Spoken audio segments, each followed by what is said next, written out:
అహోబిల దివ్య క్షేత్రంలో నవనారసింహాలుగా స్వామి వేంచేసి ఉన్నాడు.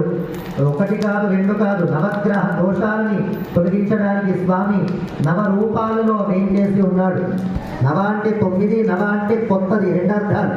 మనలో నూతన ఉత్సాహాన్ని, నూతన ఉత్తేజాన్ని నింపడానికి నవ నారసింహ రూపంలో స్వామి వేంచేసి ఉన్నాడు. ఇప్పుడు మన కళ్ళ ఎదుట షోలింగర్ క్షేత్రం నుంచి వేంచేసిన లక్ష్మీ నృసింహస్వామి ఎంతో దివ్యమైనటువంటి శక్తితోని ఇక్కడ మనందరినీ అనుగ్రహించడానికి తాను సులభుడై సుందరుడై ఇక్కడికి వేంచేశాడు.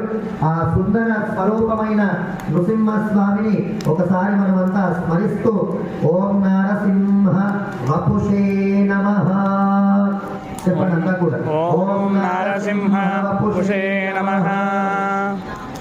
ఓం నారసింహ వపుషే నమః.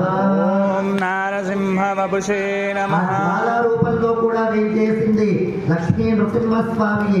ఆ జ్వాలా నారసింహ మంత్రాన్ని ఒకసారి మనమంతా గట్టిగా చెప్తాము. అక్కడ యజ్ఞ రూపంలో, జ్వాలా రూపంలో ఉన్న లక్ష్మీ నృసింహస్వామిని ప్రార్థన చేద్దాం. చెప్పండి. హిరణ్య హిరణ్య స్తంభ స్తంభ సంభూతం సంభూతం అచల అచల రాజ రాయ సంస్థితం సంస్థితం జ్వాలాభిధం జ్వాలాభిధం అహం వందే నృసింహం నృసింహం భక్తవత్సలం భక్తవత్సలం. ఓం జ్వాలా నారసింహాయ నమః. ఓం జ్వాలా నారసింహాయ నమః.